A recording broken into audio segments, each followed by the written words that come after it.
สบายดีทุกคนสบายดีเมื่อสุขคนเนาะที่เข้ามาเบิ่งคลิปสาวลาวอุดมใส่ในตอนนี้เนาะทุกคนตอนนี้สาวไล่ก็อยู่ถนนกำแพงเพชรคือเก่าเนาะทุกคนตอนนี้ก็มา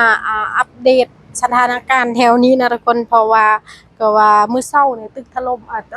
บ่แม่นนะขออภัยก็ว่ามื้อเช้านี่แผ่นดินไหวอีกคือเก่านะทุกคนช่วงประมาณ10 โมง11 โมงนะทุกคนเขาบอกว่ามีแผ่นดินไหวเนาะอยู่กรุงเทพแต่ว่าบ่ฮู้ว่าแถวนี้มันสะเทือนอยู่บ่เนาะแถวกำแพงเพชรนะมื้อนี้เช้าไร่ก็มาแถวนี้นะแต่ว่าสิ่งที่เช้าไร่มาเจอตอนสถานการณ์แถวนี้ก็คือเขาปิดหมดตลาดแถวนี้เนาะตลาดแถวถนนกำแพงเพชรนั่นนะโอ้ปิดหมดทุกร้านทุกสาขาเลยทุกคนบ่ฮู้ว่ามันเกิดจากอิหยังเนาะทุกคนหรือว่ามันเป็นวันหยุดของเขาบ่หรือว่ามันเป็นจากสถานการณ์แผ่นดินไหวบ่เนาะทุกคนก็บ่ฮู้เนาะอันนี้แต่ว่ามาเบิ่งเนี่ยโอ้เขาปิดหมดนะแต่ว่านี่อยู่ข้างหลังเฮาที่ว่าเห็นเสื้อเหลืองเสื้อนั่นก็เป็นเจ้าหน้าที่เนาะทุกคนเขาจะปิดหมดถนนน่ะถนนกำแพงเพชรอันนี้เนาะไปทางนี้ไปทางเข้าสวนจตุจักรเนาะทุกคนเขาปิดหมดเขาบ่ให้เข้าเนาะถนนอันนี้นะเห็นบ่ข้างหลังเฮาก็เป็นเจ้าหน้าที่เนาะซึ่งถนนอันนี้ก็เป็นถนนที่ว่าตึกถล่มนั่นล่ะทุกคนเขาก็เลยเจ้าหน้าที่ก็เลยมาคุมมาปิดไว้เนาะบ่ให้รถเข้าเนาะนี่เขาปฏิบัติพูนสุดฮอดส่วนจตุจักรเลยทุกคนเลยบอกเลยว่ายาวแห้งแล้วก็รถลายแห้งรถเจ้าหน้าที่เนาะทุกคนอยู่ข้างในแต่ว่าตอนนี้ก็ถือว่ายังหลายคนอยู่เนาะที่ว่าติดอยู่ข้างในแต่ว่าเขาตรวจอันนั้นนะบ่เห็นแล้วเนาะทุกคนแต่ว่าคนที่ว่าหาบ่เจอเนี่ยประมาณ70 กว่าคนเนาะทุกคนแต่ว่าเขาตรวจเขาสแกนของเขาว่าบ่มีแล้วเนาะแต่ว่าอาจจะอ่าจังใดก็ขอให้ทุกคนรอดปลอดภัยแล้วเนาะทุกคนอืมคลิปนี้ก็มาอัปเดตมาถ่ายรีวิวให้ทุกคนเบิ่งเนาะข้างหลังเนี่ยว่าอ่าตึกที่ว่าถล่มนี่มันใกล้ตึกแดงเนาะทุกคนตึกแดงอยู่ข้างหน้าเฮานี่เลยเนาะพูนแต่ว่าตึกถล่มอยู่ฝั่งคุณเนาะย่างไปประมาณเดินไปประมาณ30 เมตร30 เมตรประมาณนี้ล่ะตอนนี้สาวไร่ก็ยืนอยู่สถานีรถไฟฟ้านะทุกคนใต้ดินนะทุกคนนะเดี๋ยวสิให้เบิ่งข้างหลังเอาเนาะว่าร้านค้าเขาปิดลายซำใดเนาะเนี่ยข้างหลังนี่ก็เป็นร้านค้าเนาะทุกคนร้านค้าฝั่งนี้นะเขาจะปิดมืดยาวฮอดไปพุ่นเลยแต่ว่าก็บ่มีไผเดินแล้วล่ะแต่บ่ฮู้สาเหตุเขาปิดเนาะว่ามื้อวันหยุดบ่หรือว่าเป็นย้อนแผ่นดินไหวบ่อันนี้บ่ฮู้เนาะก็ประมาณนี้แหละทุกคนบรรยากาศแถวนี้เนาะบอกเลยว่าเย็นมื้อนี้นะคือฝนอยากตกแต่ว่าฝนบ่ตกเนาะก็คือแบบบ่มีแดดเนาะแต่ว่ามีลมมาน้อยๆเนาะแต่ว่าฝนสิตกก็บ่ตกเนาะมืดๆครึมๆนะทุกคน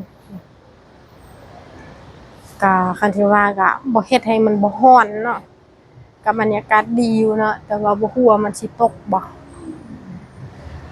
ตอนนี้ก็คืออยู่แบบบ่มีไผเลยอันนี้เพราะว่ามันบ่มีไผเนาะเพราะว่าเขาปิดตลาดเด้ทุกคนเอ้ยปิดร้านค้าหมดมันก็เลยบ่มีลูกค้าบ่มีคนแม่ค้าเนาะมาขายปกติมันจะมีหลายคนเด้อนี่โอ้จะมีแต่คนชาวต่างชาติมาเที่ยวแถวนี้นะปกติแต่ว่ามื้อนี้เขาปิดตลาดเลยบ่มีไผเนาะโอ้เจ้าหน้าที่นะจากถนนใหญ่พุ่นสุดไปฮอดพุ่นละป๊าดเจ้าหน้าที่แบบลายแห้งทุกคนน่ะเขาแจกน้ำแจกข้าวแจกอิหยังขนมข้าวต้มเขาโอ้โหแจกให้เจ้าหน้าที่เนาะไผที่ว่ามาร้านไผที่ว่ามาแจกก็มาเฮ็ดกับข้าวบ่ซื้อน้ำมาให้บ่ประมาณนี้หลายขนาด คนไทยเขาสนับแบบช่วยเหลือกันนะทุกคนบ่ปะบ่ทิมกันนอน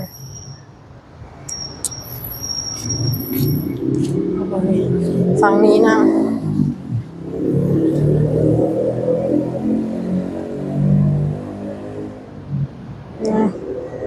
ฝั่งนี้คนเจ้าหน้าที่เนาะเต็มก็สิให้เบิ่งบรรยากาศแบบโอ้ดีแห้งบรรยากาศตอนนี้นะสิร้อนบ่ร้อนสิแดดก็บ่แดดนะทุกคนลมพัดแบบพอดีอะนะมันเฮ็ดให้เฮาบ่ร้อนใครที่ว่าเข้ามาเบิ่งก็อย่าลืมกดไลค์กดแชร์ให้นะเด้อทุกคน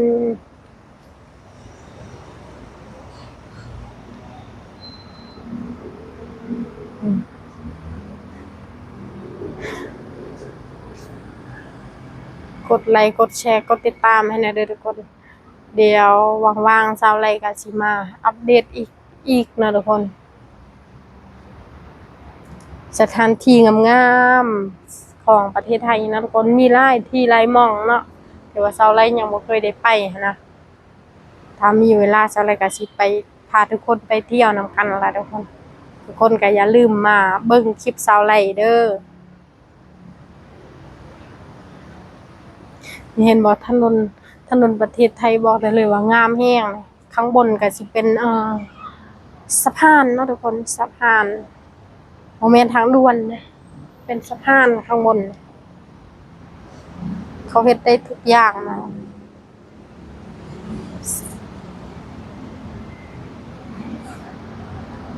ข้างล่างก็สิเป็นสี่แยกเนาะสี่แยก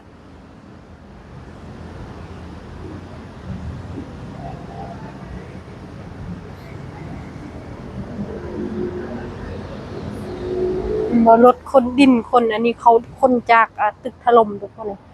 คนปูนคนอันหยังออกไปเนาะจากตึกที่ถล่มนั่นล่ะก็จะเอารถแมคโครโอ้โหลายขนาดรถแมคโครรถอีหยังก็มีหมดทุกคนเขาเอาเสาออกเอาอีหยังออกเนาะของเขานั่นน่ะ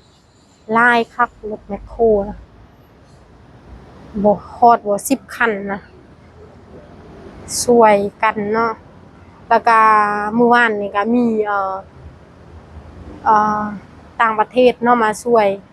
เขากู้ขึ้นเนาะกู้หินกู้ปูนนะทุกคนขึ้นมีชาวต่างชาติมีต่างประเทศทหารต่างประเทศเนาะมาช่วยคนไทยเนาะเป็นทหารมื้อนี้ก็เห็นคือกันมื้อนี้นะเพราะว่าสาวไลก็มาเมื่อกี้นี่เนาะ